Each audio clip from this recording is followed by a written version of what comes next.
Hola a todos. Hoy vamos a profundizar un poco en la economía del bloque soviético de la URSS, de la Unión de Repúblicas Socialistas Soviéticas, ya que no hemos tenido tiempo suficiente para tratarlo en el tema. La Unión de Repúblicas Socialistas Soviéticas existió entre los años 1922 y 1991 y estuvo compuesto por 15 naciones, ya que era un tipo de gobierno federal marxista de corte comunista, marxista-leninista, y englobó a la mayoría de los países que hoy están en el CEI. Entonces, bueno, la URSS se caracteriza porque tiene un patrón económico completamente diferente al de los países occidentales en estos años, y es una economía de corte planificado, ¿eh? Y controla todos los pasos del proceso productivo que hay que producir, en qué cantidades, en qué tienen que invertir los recursos naturales que poseen, cómo controlar a la población para que acaten esos planes, etcétera. Este modelo luego se extendió a otros países años más tarde, como a Cuba, Checoslovaquia, etcétera. Pero bueno, la base viene de aquí. Los países soviéticos, pues como os comentaba, son todos estos. El más grande, evidentemente, Rusia, que es el país más grande del mundo, la Federación Rusa.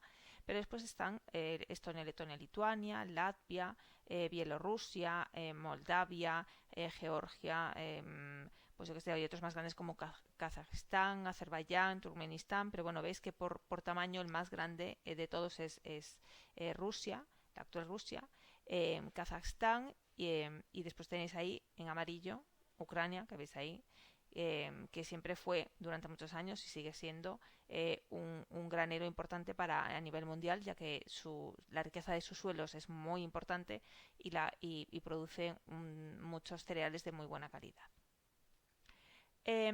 Bueno, esto que vamos a tratar hoy de la economía rusa es a partir del 22, se crea, pero empieza con la revolución en el 17, ahí empieza la lucha.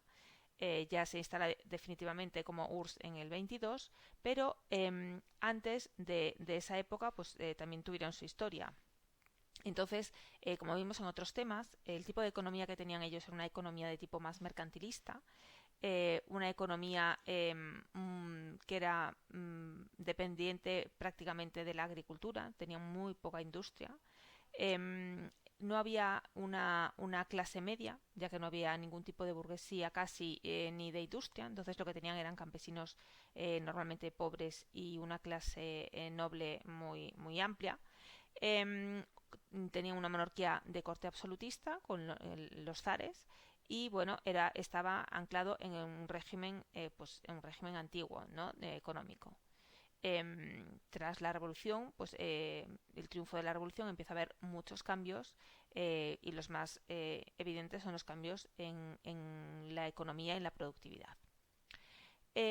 ¿Cómo empezó esta organización? Bueno, ellos organizaba el Estado, era el encargado de organizar toda la producción, era una economía, como comentamos, centralizada y planificada, y comenzaron con unos planes quinquenales a 5 años.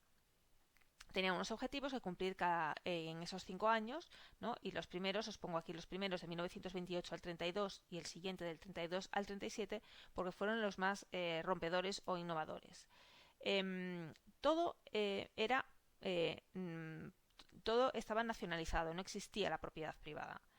Suprimieron la propiedad privada y todo lo que se producía, el Estado decidía para qué se iba a invertir.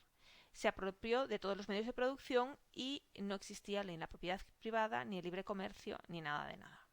Y funcionaba una moneda que era el rublo. ¿Cómo funcionaba esto? Pues tenía unos objetivos, es lo que se llama la nueva política económica, y esos objetivos eran, los primeros y fundamentales fue promover el desarrollo industrial del país, ya que era un país que estaba anclado en la agricultura fundamentalmente y casi no tenían instalaciones industriales. Empezaron con un fuerte impulso a la industrialización y para ello, pues bueno, consiguieron tecnología, maquinaria, importaron maquinaria durante estos primeros años, eran el mayor importador del mundo de maquinaria tecnológica en aquellos momentos. Fueron incluso ingenieros de otros países a ayudarles a establecer estas industrias tan enormes que hicieron. Em, em, Tenían, hay que decir, es un país muy rico en materias primas, desde gas y otros productos a oro, por ejemplo. Y lo que intentaron fue hacer una remodelación de todo el sistema productivo, primando la producción industrial y el establecimiento de industrias. Entonces, esto lo que produjo fue que, en un principio, en las zonas donde había oro, eh, llevaron a trabajar a muchos presos políticos y campesinos a los que habían desterrado de sus tierras y estuvieron trabajando allí como esclavos, sí, prácticamente como esclavos, y sacaron una gran cantidad de oro con la que compraron toda esta maquinaria y todo esta nueva industria. Se desarrollaron en un principio sobre todo en industria en maquinaria y armamento. Maquinaria para poder utilizar en otros campos y armamento porque fueron uno de los primeros los que más desarrollaron la industria armamentística. Hay que tener en cuenta que en esta época es la época entre las dos guerras mundiales y que en el 29, cuando sucedió el crack del 29, ellos en esos primeros años se vieron favorecidos de que a ellos no les afectó, no estaban metidos dentro de esa rueda económica. También remodelaron el sistema agrario, creando unas granjas de tipo estatal, los kolhovs y los sovjovs, que ya lo veremos más adelante. También crearon gulags para que trabajasen todas estas personas. Y lo que consiguieron también fue crear un sistema educativo mucho más eficaz que el que tenían, con mucha más gente que llegase a el nivel de estudios universitarios, porque necesitaban muchísima gente muy bien preparada para todas estas industrias y fábricas que ellos estaban creando, con lo cual avanzó mucho la educación. Eh, eh, Hubo un problema que era que, bueno, invertían todo ahí y no invertían en bienes de consumo, así como producían muchísimo armamento militar y muchísimos productos industriales de maquinaria, había bienes de primera necesidad que no tenía la población.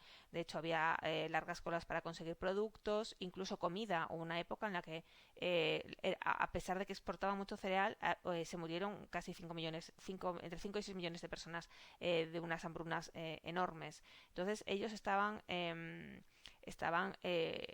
sumamente concentrados y obcecados en esta planificación a costa de los ciudadanos que fuese.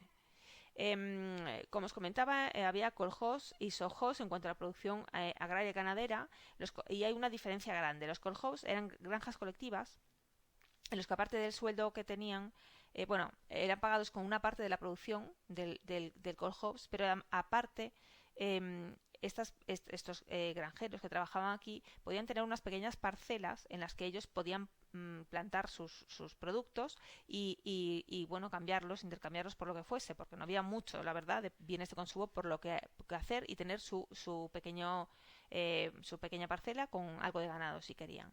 En cambio, los trabajadores que trabajaban en los sovjos no tenían esta opción, dependían directamente del gobierno ruso. Muchos de los kolhos se crearon con antiguos propietarios, eran una especie como si fuese una especie de cooperativa, o lo vendían así, como si fuese una especie de cooperativa, que luego no era tanto, y los sovjos ya directamente pertenecían al Estado, de tierras que habían sido desamortizadas, pertenecían al Estado y ahí trabajaban por un sueldo fijo, no tenían opción a parcelas, no tenían opción a nada. Logros de la nueva política económica, como se llamó esta etapa primera anterior a la guerra, a la Segunda Guerra Mundial. Bueno, pues con este sistema centralizado y nacionalizado, pues lo que eliminaban eran las crisis periódicas de sistemas capitalistas que se creaban por los desequilibrios entre oferta y demanda. Aquí no había oferta y demanda, o sea, era una planificación estatal del gobierno central, y aunque faltasen ollas, cubiertos, platos, vasos, lo que fuese, ellos estaban produciendo en ese momento maquinaria bélica y maquinaria industrial. Entonces les daba igual que la gente estuviese medio muerta de hambre. Ellos estaban centrados en eso, en sus planes quinquenales. No existe monopolio de precios, porque así no puede nadie obtener beneficios excesivos. En algunos en algunos sectores pues eran más productivos que en los sistemas capitalistas. Lo que sí es verdad es que con el paso de los años se mejora en general el nivel de vida de la clase trabajadora dentro del sistema, pero bueno, eso es a lo largo de los años. Al principio ya comento que había falta hasta de bienes básicos de consumo, y en grandes números, a lo grande, pues digamos que llegó a funcionar económicamente más o menos bien durante una temporada, pero también tuvo sus problemas. ¿Qué pasa? Que al no existir el mercado, todo quedaba en manos del gobierno central, y eso produjo unos grandes desequilibrios, porque si bien es verdad que ni el mercado a veces se regulariza él solo, pero tampoco el Estado lo puede arreglar todo. Entonces a veces esos planes, esos quinquenales que tenían, pues no estaban muy bien, no tenían un desarrollo final muy equilibrado. ¿Qué pasaba también? Que no había competencia entre productores, no necesitaban atraer un cupo de clientes ni un cupo de mercado, con lo cual muchas veces la calidad era muy mala, o una calidad bastante regular, porque bueno, era lo que había, o había eso, lo tomas o lo dejas, no había otra cosa, no se podía comparar ni competir, con lo cual la calidad de muchos productos no era buena. El consumo privado era también muy bajo, por lo cual tampoco había mucha demanda de muchas cosas, porque no había.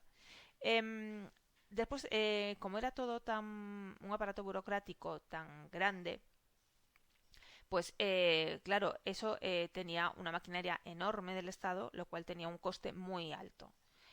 Coste alto que tenían que sufragar todo el resto de ciudadanos. ¿Qué pasaba cuando había desequilibrios en la planificación económica que ellos tenían programada? Bueno, pues cuando había desequilibrios, esos errores podían afectar a todo el resto de la economía como un factor en cadena, con lo cual, el- como fuese un error un poco grande, pues podía afectar al resto de toda la economía de todas estas naciones.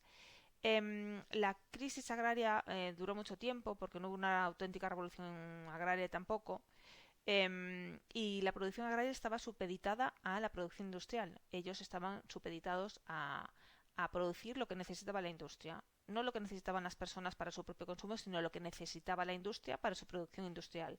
Con lo cual a veces se producía a un precio que era menor.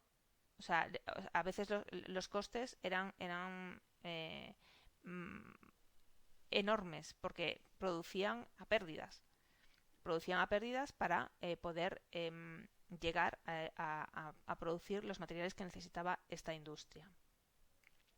Hay que tener en cuenta bueno, eso ya lo comentamos en otro apartado, pero bueno, lo comento brevemente, que la URSS durante una temporada tuvo unos años, tras la Segunda Guerra Mundial, pues una rivalidad latente con Estados Unidos.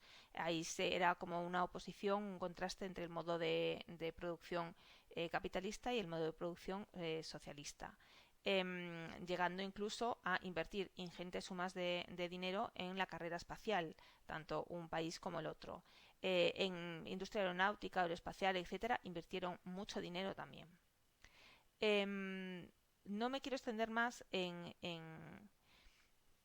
todos estos desafíos que tuvieron. Hay que comentar brevemente, bueno, eso lo habréis estudiado también en historia, y lo comenté yo aquí también, la cantidad de gente que era contraria al régimen, que era enviada a las zonas del norte del país, a Siberia, a sitios en los que, por las condiciones extremas, si no hubiese sido por esta mano de obra esclava, o presos políticos, gente que estaba en contra del sistema, etcétera, no se hubiese podido desarrollar algún tipo de industrias en estas ciudades, ni en estas zonas, porque se llegaron a crear ciudades en sitios desde cero, donde no había nada, solo para instalar fábricas inmensas, o para extraer recursos naturales, o no sé, cosas que partían desde cero. Se crearon líneas de ferrocarril solamente para llegar a esas ciudades y que se pudiesen distribuir los productos industriales que ellos generaban, etcétera. Con lo cual, bueno, es un sistema que cuando en 1991 cae todo este entramado de repúblicas socialistas soviéticas tras la caída del muro de Berlín, esto queda desbarajustado y empiezan a entrar, bueno, pues ya habían entrado un poco con Gorbachev y se intentaba abrir un poco al comercio internacional. Bueno, pues a partir de ahí se cayó todo el sistema económico existente, hubo una crisis muy grande y entraron ya poco a poco en un sistema de producción capitalista. Muchas gracias por vuestra atención, espero que haya sido de interés y muchas gracias por todo.